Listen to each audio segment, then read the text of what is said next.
Sveikučiai, na kaip ir žadėjau, šiandien noriu papasakoti, pratęsti tiksliau savo pasakojimą apie Nevidono istoriją.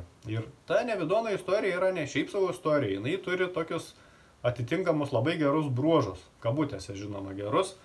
Ir komgi jinai pasižymė, ogi pats pagrindinis Nevidono istorijos bruožas yra tai, kad ten nuolat vyksta skerdynės, tiesiog nesustojamai, ištisai, per amžius. Ir jeigu pasižiūrėta istorija, tai ten tiesiog žmonės nieko daugiau gyvenime savo taip netrokšdavo, kaip tik tai nueit pakariauti su savo kažkokiais tai kaimynais ar kitos šalies gyventojais, žodžiu, nu vat įsivaizduokit. Yra kaimelis kažkoks, ne, gyvena ten kažkiek ten tų žmonių, nu tarkim gerai 100 ar ten 1000. Nu ir netoliese yra kitas kaimelis, kur irgi gyvena ten 100 ar 1000. Aišku, jie ten visi dirba žemę, žodžiu, medžioja, taip toliau. Nu ir ateina žiema, aišku, žemės dirbti nebereikia, visi maisto turi, nu ir galvoja tada žmonės, ką čia dabar paveikus. Ogi sako vienas iš jų, davai, sako, einam, užpulsim tą gretimą kaimą ir pasiskersim, biški paskersim juos, gal jie ir mus biški paskers, o tai prasilinksminsim, tai bus linksma tikriausiai, nu labai geros linksmybės, einam, davai. Nesvarbu, kad pusė iš mūsų čia negrįš atgal paskui, bet vis tiek labai bus smagu. Nu ir žodžiu, čia aš tokį mažą tik mastelį pasakiau, o jeigu pakalbėti apie miestus, kaip tarp miesto vyko, ten miestai poliai, kaip jie vieni su kitais kariavo, žodžiu, nu tiesiog iš nuobodulio neturėdavo ką veikti ir eidavo pasiskersti vieni kitus ir visi būdavo labai laimingi, žodžiu, dėl to. Nu patys įsivaizduokit, ar jūs dabar gyvenat savo ramiai, ne, nu ir nei iš jo, nei iš to sugalvoja, tai eisiu dabar primušiu kaimyną ten ar dar kažką tai, nu ir panašiai.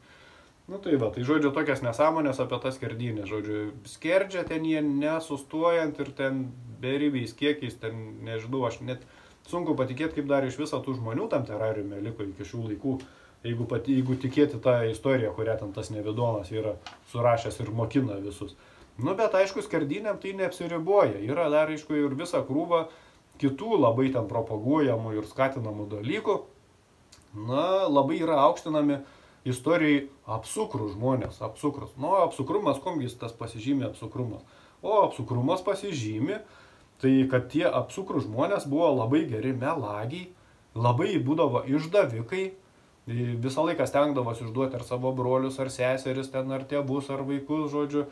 Jeigu jau tu išdavai ir apgavai kažką, jeigu ten kažkokią klastą dar sugalvojai, ten, ar kitaip kažkaip tai, žodžiu, kažkokią tai niekšybę iškrėtei, tai tu jau tampi istorijos atžvilgių apsukrus ir labai aukštinamas, tu žodžiu jau ten kažkoks, kaip čia, vos net didvyris tampi ir panašiai. Nu, va tokiu būdu dėstoma yra ta Nevidono istorija.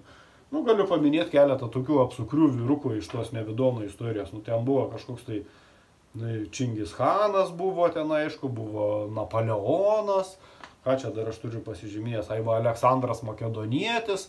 Tai negana to, kad ten jie, aišku, ir išskerdė belė kiek ten tų žmonių milijonais, jau jeigu tikėta istorija, tai ir dar buvo visokie ten labai apsukrus ir visus ten apgaudavo ir panašiai, taip užkariaudavo apgaulės būdu, žodžiu, ir visai ten pavergdavo, paskui išnaudodavo bet jie užtat yra istorijos didvyriai.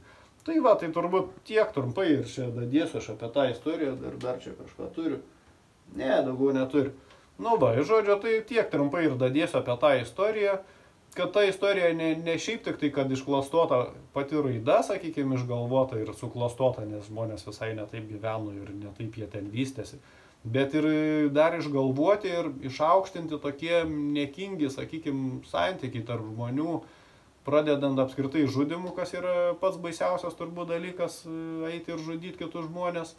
Nu ir aišku, labai, kaip ir minėjau, aukštinamės tos kabutėse labai gerosios apsukrumo savybės. Tai va, gerai, kad viskas tas yra, aišku, visa ta tokia istorija, tai yra tik tais terariumo pasaulyje, pas mus tai aišku viskas buvo visiškai kitaip Žemės planetoje, pas mus visi buvo dori, geri, jie tik tais saugodavosi, nuo priešo gindavosi, niekas iš vis niekad nieko nepuolė. Nu, žodžiu, tai va, jūs žinot mūsų Žemės istoriją, tai nieko panašaus su terariumo istorija neturi. Tai va, tikiuosi jums patiko tos įžvalgos trumpos apie tą Nevidono istoriją. Nu, kitą pasakėlį jau kažką papasakosiu apie kitą. Dar norėčiau, aišku, priminti visiems, ar tiesiog pranešti, nežinau, gal ne visi čia paskaito tos aprašymus kažkokius po apačią.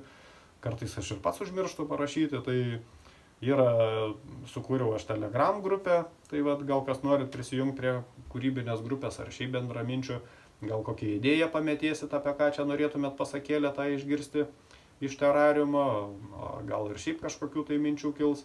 Na ir Facebook'e dar padariau irgi grupelę ten terariumo pasakėčios.